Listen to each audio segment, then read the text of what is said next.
post-draft edition of the coldest segment in all of sports.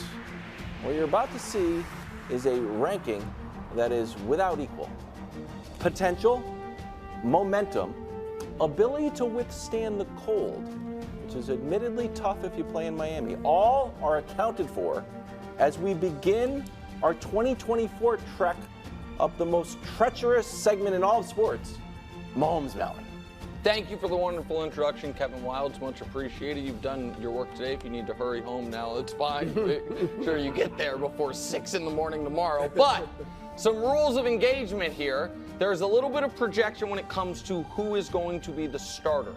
So there's 32 quarterbacks eligible because I'm not ranking backups. So there are a couple teams, for example, the Raiders, where we don't know for certain. So I have projected who I think the starter will be for all those teams. Here are the guys who are projected starters but did not make the Mountain. At base camp, Russell Wilson, I think he's the projected starter, doesn't make the Mountain. Wow. Drake May, tough situation. Will Levis, again, I know the Titans love you. Bryce, goes without saying. Gardner going from Shane Steichen's cocoon in Indy to the Raiders, not great. And of course, Bo Nix, while the tan looks wonderful, I do not think he's going to play great. Bottom row of the Mountain. Of all these guys, I think I am the most optimistic about Anthony Richardson. By proxy of my opinion of I don't like tiny football players, I love giant ones. And he is 6'5", crazy athlete, and I thought he played well in the 3 games he played last year where he didn't get knocked out. And so also, J.J. McCarthy, I think, is the #1 candidate to trick Kevin Wildes. I think J.J. McCarthy is the most likely quarterback that Wildes is going to be on here in Week 8 and be like, he's good, guys. Yeah. I don't know what you want me to tell you. He's good. And so that's bottom row. Row 6. This is quite the row. 2 #1 overall picks and a Mr. Irrelevant.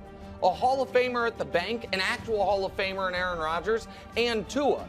This maybe shows the depth of quarterbacking in the league this year. You guys know I like a number of these guys on this row to a degree, and you have Tua, who's led the league in multiple categories for multiple years.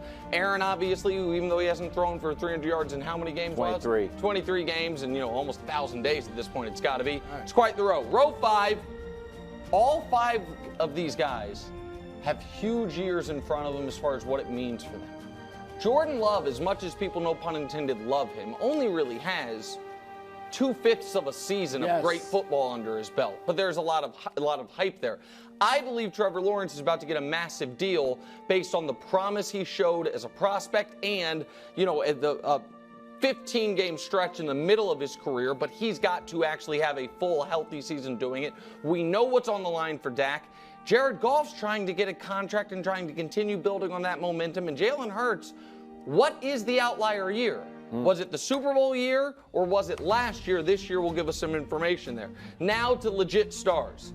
Even though Kevin Wildes, screamed at me about Justin Herbert, one of the many things we yelled about this week, I think Justin Herbert and Matt Stafford actually have a lot of similarities. The talent obvious from the very beginning. The winning didn't come for Stafford until he left Detroit. It has not yet come for Herbert, but you know how good of a player they are. Lamar, 2-time MVP, the playoff struggles notwithstanding. And then there is Caleb Williams, who I believe will be one of the 10 best quarterbacks in the league the moment he sets foot in the league. And unlike the other rookie quarterbacks outside of maybe JJ, is set up wonderfully with weapons, offensive line, potentially a good defense. 3rd row, I feel badly for these guys because these guys don't deserve to live in a world where none of them will ever be able to say they were the best quarterback alive. They all have the talent to where they could have been able to say that in a more just universe in a different football era. Blame your parents for when you were born because the guy at the top of the mountain's not going anywhere. Reveal the next row. Of course, there's no one on the next row. Because nobody deserves to be within spitting distance of the namesake of the mountain. Also, WWE superstar yesterday. If you saw him, even though using your rings is brass knuckles, it's a little harsh for me, but whatever you got to do, Patrick. There he is. It goes without saying, the top of the mountain. Brew, your thoughts on post-draft Mahomes Mountain? Well, I'm a little iffy on the criteria. Oh, yeah.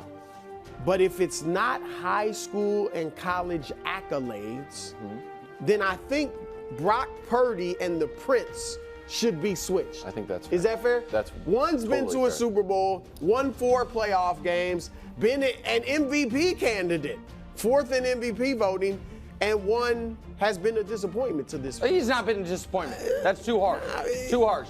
Close to a disappointment. That might be a tad bit harsh, but close to a disappointment. So switch those two. Look But at my that. main thing is Lamar. Oh. A little triple taste. Lamar should be moved up to the next level because which one of those guys, Burrow, Stroud, Allen, has an MVP? I'll wait. Yeah, nobody does. None of them. Let alone 2. All right, and none of them, Burrow's been further than Lamar, but Lamar, let me ask this one too. Burrow, a A-list receiver, right, for the bulk of his career. Allen, A-list receiver for the bulk of his career. Not yet Stroud, but he will this year. Lamar has never had an A-list receiver. It's not for lack of trying. They've Really? spent more, yeah, they've spent more OBJ draft- was old. We knew no, he but wasn't as far as A-list. draft capital, they've spent more on the receivers than any Bateman team. can't stay healthy. Hollywood wanted out, and he's not A-list anyway. mean- all right, and Zay, we'll see. Right, we'll see. I like Zay. We'll see. All right, but Lamar, and I know this year he wasn't great, obviously, in that AFC Championship game. But this year they're going to run it more, but I think that's going to open up things even more for his passing. He won't throw it a ton, but when he does, I think he'll be incredibly effective. And I think having Derrick Henry there is going to just open things up even more for him to run when he wants to, particularly in the postseason. So I think Lamar should move. But do you have a specific guy you'd move down? Because I don't think he's better than any of those 3 guys. That's the problem. The problem is, I understand that CJ hasn't shown a lot. You know, he just has the young, 1 year. yeah. But we are. There's not any blemishes on the resume with CJ. You know what I mean? He was good from start to finish of last year. Burrow. I mean, he's done more than Josh Allen. I agree with and that. And Burrow, I like Burrow.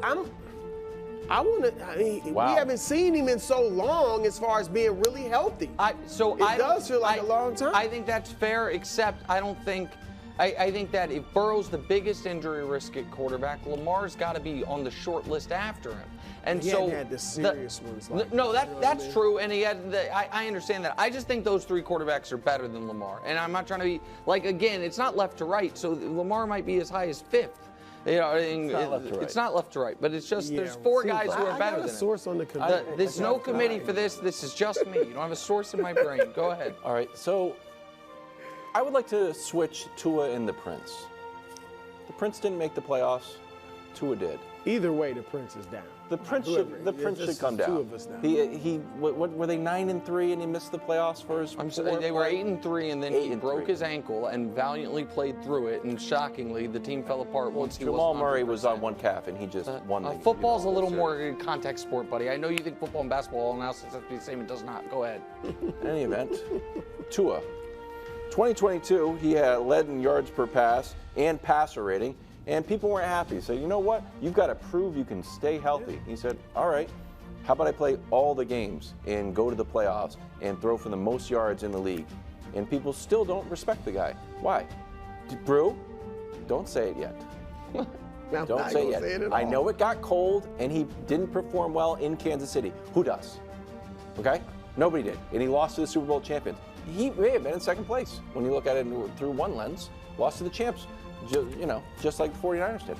So hold on 1 second. Yeah. I would like for us to figure out in this segment what Tua needs to do other than have Tyreek Hill and Jalen Waddle off the team so he can thrive to impress people.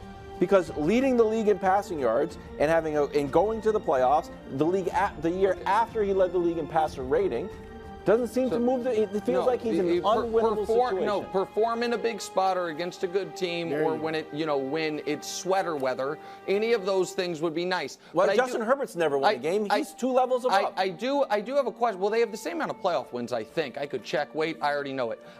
Here's the other question I have for you, because you made a very compelling case for Tua that we shouldn't hold the Chiefs' playoff loss against him. Yes. The person you wanted to move down has lost 1 playoff game ever. Who was it to and where was it? Oh, sure, it was in Arrowhead. But he also played. He also what now? He should have made the last year. How long is this Mahomes Mountain? Hold on. Are we doing a historical thing? Well, I don't know, Because I want to put Tom Brady on. Are we talking about this year when the Prince was 8-3 and the probability to make the playoffs was at like 97%, and he found a way. And he threaded the needle. He got the 3% he got there. Did he sit down? Yes, he did miss a game. Okay. First of all, For and how that long? was the difference. Then he should have stayed. Okay, that's fine. But He's on the field. How's it work, bro? Hold on. You got it. Wait a moment. Wait a moment, my dear friend. You can't be a quarterback wins guy at just part-time. You are the ultimate quarterback wins and playoff wins guy. Full-time. So then why are all your arguments for Tua about these gaudy stats? We don't have to do eye tests, we don't have to do stats. If it's quarterback wins, he won. He didn't. What's Tua's win-loss record? I should have led with that. I'll tell you what it is. 0 in the postseason. What's his win-loss record? I bet it's good. It is good. I know. It is good. It is good. 32-19? I might move him 2 levels up. The guy, he can't. He has won. To answer your question, Wild, but he can't beat the good teams. Yes. He's 1-6 against non-tomato cans. No, you're in the cold weather? The break dancer. Oh, the break. Tomato cans are a Cowboys. Thanks for watching. Subscribe here to get more from the show and to check out clips from other shows on FS1.